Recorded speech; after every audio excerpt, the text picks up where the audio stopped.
ہادی کے لاکھ منع کرنے کے باوجود زارا نے اپنے والد عدیل کا گھر چھوڑ دیا اور وہ اپنی خالہ عالیہ کے پاس چلی گئی۔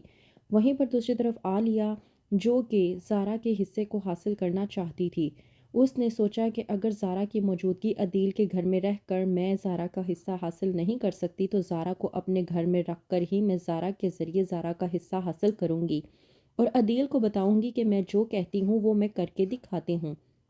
ڈرامے کے نیکسٹ ایپیسوڈ میں آپ لوگ دیکھیں گے کہ عدیل جو کہ زارا سے بات کرنے کے لیے اسے کال کرتا ہے اور کہتا ہے کہ میں بہت اچھے طریقے سے جانتا ہوں کہ تم مجھ سے ناراض ہو، لیکن پھر بھی میں اپنی بات کو تمہارے سامنے ایکسپلین کرنا چاہتا ہوں۔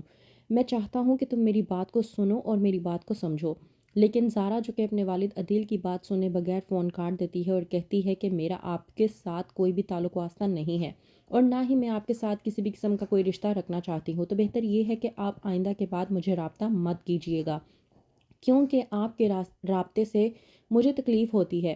وہیں پر جب آتا ہے ریحان زارا کو سمجھانے کے لیے تو زارا ریحان پر ہی بھڑک جاتی ہے اور کہتی ہے کہ میری بات سنو، تم میرے بھائی ہو، اگر تم میرے دوست ہوتے تو تم مجھے کبھی بھی دھوکہ نہ دیتے۔ اس بات پر ریحان زارا کو سمجھاتا ہے اور کہتا ہے کہ دھوکے کی بات تو آپ نہ ہی کریں، میں نے پہلے بھی آپ کو دھوکہ نہیں دیا تھا اور اب بھی آپ کو دھوکہ نہیں دے رہا۔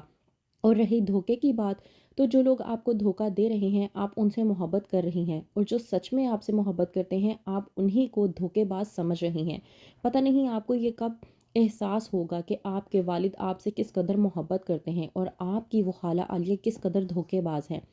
ریحان کی یہ بات سننے کے بعد زارا بے انتہا غصے میں آ جاتی ہے اور کہتی ہے کہ تمہارے والد عدیل سے میری اسی بات پر لڑائی ہوئی تھی، اب تم کیا چاہتے ہو کہ میں تم سے بھی بات کرنا چھوڑ دوں؟ اگر تم اسی طرح کی باتیں کرتے رہے تو میں تمہیں پہلے ہی بتا دوں کہ ہمارے درمیان میں کسی بھی قسم کا کوئی بھی رشتہ باقی نہیں رہے گا۔ وہیں پر جب زارا گھر چلی جاتی ہے تو بلواتی ہے عالیہ زارا کو اپنے پاس، کہتی ہے کہ میں تم سے بات کرنا چاہتی ہوں۔ دیکھو، میں نے تمہیں جب زارا عدیل کے گھر پر دیکھا تھا تو میں تمہیں دیکھ کر بہت زیادہ خوش ہوئی تھی۔ پہلی بار مجھے ایسا لگا کہ جس ٹھاٹ باٹ کی حقدار اس ٹائم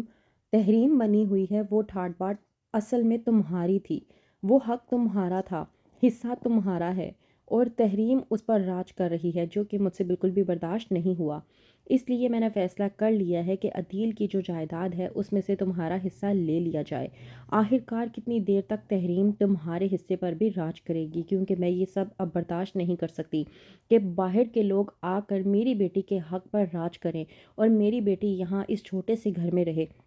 زارا عالیہ کی یہ بات سمجھ نہیں پاتی لیکن پھر بھی کہتی ہے کہ مجھے ان سے کچھ نہیں چاہیے، مجھے صرف آپ کا ساتھ چاہیے۔ لیکن عالیہ زارا کی یہ بات سننے کے بعد غصے میں آ جاتی ہے اور کہتی ہے کہ تمہیں ہو کیا گیا ہے، تمہیں اس سے اپنا حق لینے کے لیے کسی کی اجازت کی ضرورت نہیں ہے، میں تمہیں کہہ رہی ہوں کہ تمہیں اپنا حق لینا چاہیے۔ زارا عالیہ کی باتوں میں آ جاتی ہے۔ وہیں پر دوسری طرف مہرو جو کہ سلمان کے ساتھ باہر آؤٹنگ پہ گئی ہوتی ہے، دیر ہونے پر جب سلمان سے کہتی ہے کہ گاڑی تیز چلاؤ اور سلمان گاڑی تیز چلانے سے انکار کر دیتا ہے، یہ کہہ کر کہ یہ میرے دوست کی گاڑی ہے، اگر اس کو کچھ بھی ہو گیا تو میں اسے کیا جواب دوں گا۔ لیکن مہرو کے کہنے پر جب سلمان گاڑی تیز چلاتا ہے تو ہو جاتا ہے مہرو اور سلمان کا ایکسیڈنٹ اور اسی ایکسیڈنٹ میں ہو جاتا ہے مہرو کا مس کیریج۔ تو کیا جواب دے گی مہرو اب فرح کو؟ کیا ہوگا آگے؟ مزید جاننے کے لیے دیکھتے رہیے ڈرامہ سیریل مفاد پرست۔